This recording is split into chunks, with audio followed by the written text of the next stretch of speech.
choose. So this is James, And I'm Dan. and this is Backseat Driver Reviews, and we are going to review The Incredibles 2.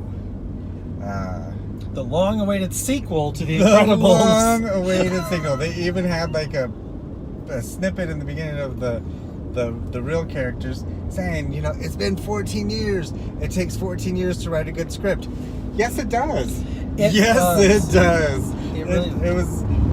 And the beauty of animation, literally no time has passed between The Incredibles and Incredibles 2 because it picks up right at the end of The Incredibles. It does. If you've seen the previews, the story is, you know, still supers are, it's illegal to be a super, but this organization comes and they want Elastigirl so supers could be good again. Very, very decent premise. It also goes to gender norms where, you know, in the first film, Mrs. Incredible, she stayed home, watched the kids, and Mr. Incredible, you know, had a job and then was a super again. This was reversed, and like what happens when a father now has to, you know, take care of the household and the wife is. I thought it was really good. I think what makes this movie overall is the baby. Jack. Jack. You get a snippet at the end of the last Incredibles of baby Jack's abilities, and it's just the scenes with him in it. They're just so funny. Mm-hmm. You know, I saw The Incredibles 14 years ago, and I liked it. I thought it was a good movie. It's a good Fantastic Four, or the best one we've had. I loved this movie. I thought this movie was great. See, I am like a diehard fan of the original. This one, I think, is an amazing. I'll say I love this one too. It's an amazing follow-up, and I think what I like is, you know, you hear that or read that they're going to be making this, and the fact that it took them 14 years and they came out with quality. Like, it was really quality, solid filmmaking. It is, and I loved the family dynamic is great. Obviously, Mr. Incredible being the Mr. Mom, trying to take care of the household. But even beyond that, I think the dynamic between the different, the brother and sister, you know, Dash and Violet, Mr. Incredible and Elastigirl and all of them, along with Frozone, like, the dynamic is just so well rendered and strong. It was just enjoyable to watch. And then the situations and the pacing and how it's structured, if you're going to knock The Incredibles 2 for anything, it is incredibly predictable. You know, from the beginning, once you get all the chess pieces on the board, so in the first half hour or so, where you are introduced to the philanthropist and his sister, and you hear about their story, and you have The Incredibles and the kid from school, you can actually... You know exactly how this movie's going to play out, how it's going to be. You do. I mean, it wasn't shocking who the big bad was.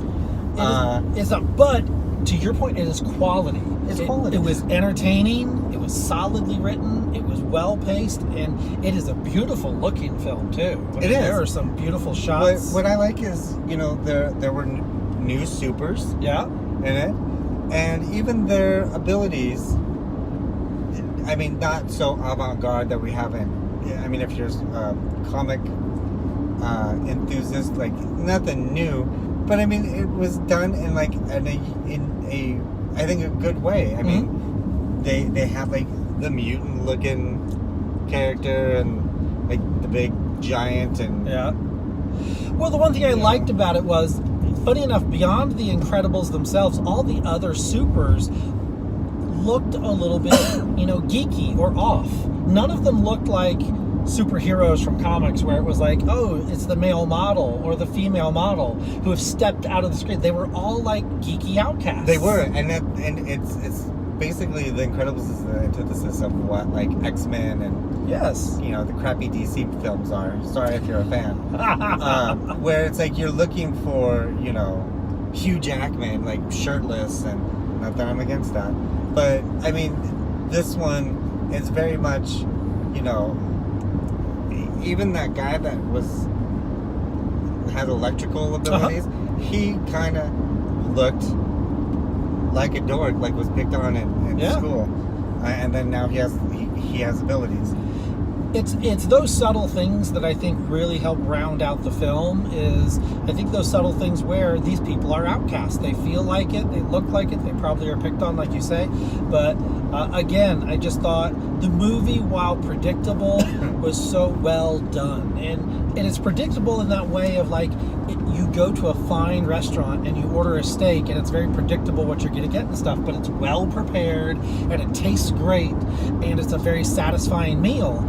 This is that movie. It is so well done, so well prepared, and not surprising, but a very satisfying film. You know what we didn't do is, I mean, I don't know if you even checked this, but we didn't check to see if there was, you know, cut scenes after the credits. True. We readily admit, didn't stick around for that, but so if there are, Which is odd for us. yes. So if there are, you know, check it out, Google it online, and let's see. But I love The Incredibles. I think definitely go see it. I would give it 4 out of 5 popcorn buckets. I think it's just a solid film. I would it's weird, like, I would give it like 4.5. Because I just think it's solid. I love The Incredibles. I think, you know, for Pixar to come out with it, and then, like I said, 14 years later, and they start where it ended, and they just go with it, you know, and so 4.5 for me. Very good. Well, I'm Dan. And I'm James. Thank you for taking the drive with us.